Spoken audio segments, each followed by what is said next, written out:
The Africa Forward Summit, which is going to be held on 11th and 12th of May 2026, Nairobi, is a high-level platform bringing together Africa and French heads of states, global institutions, and private sector leaders to advance a renewed partnership focused on innovation, investment, and sustainable growth.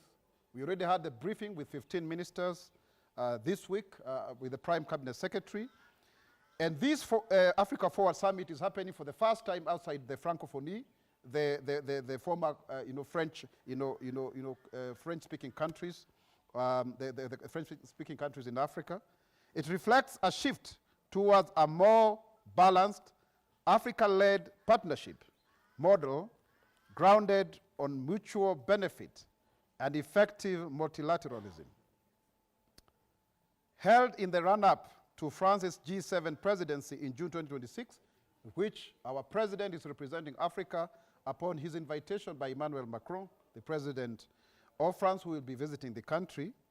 The summit provides a strategic opportunity to elevate Africa priorities within global economic governance and position Kenya as a key actor in shaping development, financing, and partnership framework. In fact, the president of Kenya has said it very categorically that for Kenya to succeed, Africa must succeed. So he commits 60% of the time in Kenya, but also 40% to resolve African issues. That is why he's a champion for reform for the AU and also the chair of the panel for infrastructural development in Africa. He has become a global voice for African matters. And some of the issues that are going to be discussed in this summit include the reform of the international financial architecture, climate green financing, and there are several agreements that are going to be signed in matters energy, in terms of communication, in terms of infrastructure, roads, railway, and all of that. So you'll be seeing a lot of that going forward. So far, what is the participation status? We have a total of 55 confirmations have been received. Heads of states and government, 30 of them.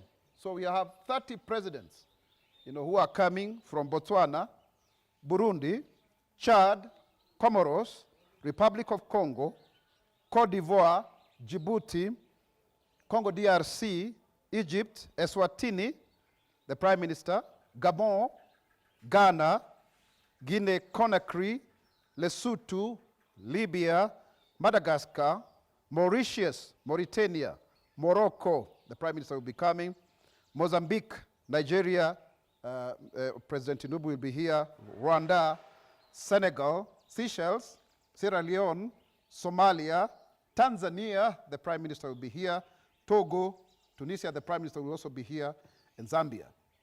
We shall also have one Vice President from Equatorial Guinea, and then ministers from 5 countries, Angola, Benin, Malawi, Uganda, Zimbabwe.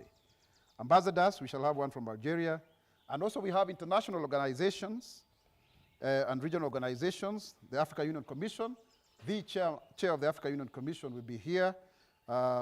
We shall have Africa Development Bank, the IMF, IBRO, IFAO, Western African Development Bank, UNEP, GCF, La Francophonie, which is an association of all French-speaking countries in Africa and beyond, AFCOFTA, which is our free trade area, and the Aga Khan Foundation. We also have other expectations of confirmations from Central African Republic, Gabon, Liberia, South Sudan, Cameroon, and ECOWAS, Economic Commission for West African Region. Adoption of a Nairobi Declaration on Africa-France partnership alongside investment mobilization, progress on global finance reforms, and initiatives in energy, digital agriculture, and health with focus on youth and innovation. What are the opportunities for Kenya? This conference, really, this summit, positions Kenya to shape continental priorities, strengthen global partnerships, influence the G7 processes, and attract investments in key sectors. The summit advances equitable partnerships and Africa's global role while reinforcing Kenya's leadership and investment appeal. And already, just to highlight some few of the key partnerships, in Kenya, for example, we are going to make sure that we have some administrative agreements, especially on tourism. There is something that we need to work on that. Declaration of intent between the government of the Republic of Kenya and the government of the French Republic on issues to do with the blue economy and fisheries. Also, we have a statement of intent, a draft MOU, on issues to do with energy, particularly to enable collaboration to facilitate and encourage cooperation in the peaceful uses of nuclear energy. The structure and scope of the summit is structured around 5 complementary events. Number 1, we shall have a civil society forum, a pavilion for creation and social innovation that will take place on 10th May 2026. Number 2, we shall also have a business forum, Africa Forward, Inspire and Connect, 11th May 2026, focused on strengthening Africa-France economic partnership through networking, investment, promotion, and showcasing private sector innovations across key sectors. Then we shall have parallel events, that is 11th May. First one is sports session, promoting sport as a platform for partnership, investment, and job creation. And here we are not looking at sports as a recreation. We are looking at commercial sports. And so we shall be looking at that. The president of CAF will be coming also. So we know very well that we are hosting AFCON, in 2027. Next year we already paid all our dues, $30 million in counting. We shall also have a cultural event showcasing creative industries, culminating in the Africa Forward concert, 12th May 2026 at Kasarani Stadium. And we have very key international musicians like Fally Ipupa. They are going to be there. So vijana, mchangamke, hiyo siku ni yenu. Na kila mtu Mkenya will also have that.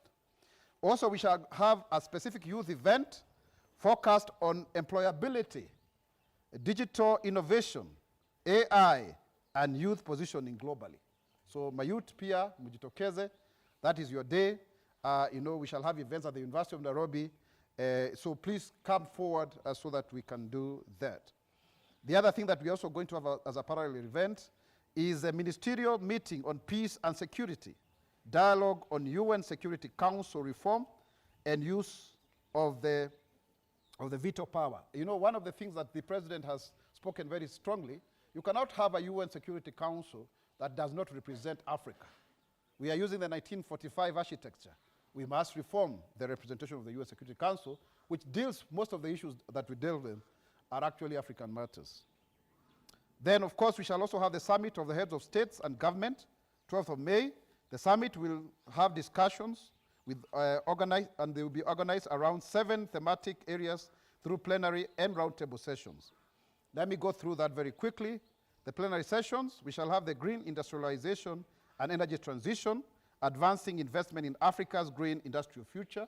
Very, very important. We know one of the frameworks that has actually, is before cabinet is how to do the climate financing, the whole architecture around that. Number 2 is global financial architecture reforms, enhance access to sustainable financing, risk mitigation, and African representation. For example, the cost of financing in Africa is many more times than other jurisdictions. So this is something that we need to address so that we deal with the issue of public debt and sovereign debt. Then we have peace and security, strengthening Africa-led solutions and multilateral cooperation in a changing global context.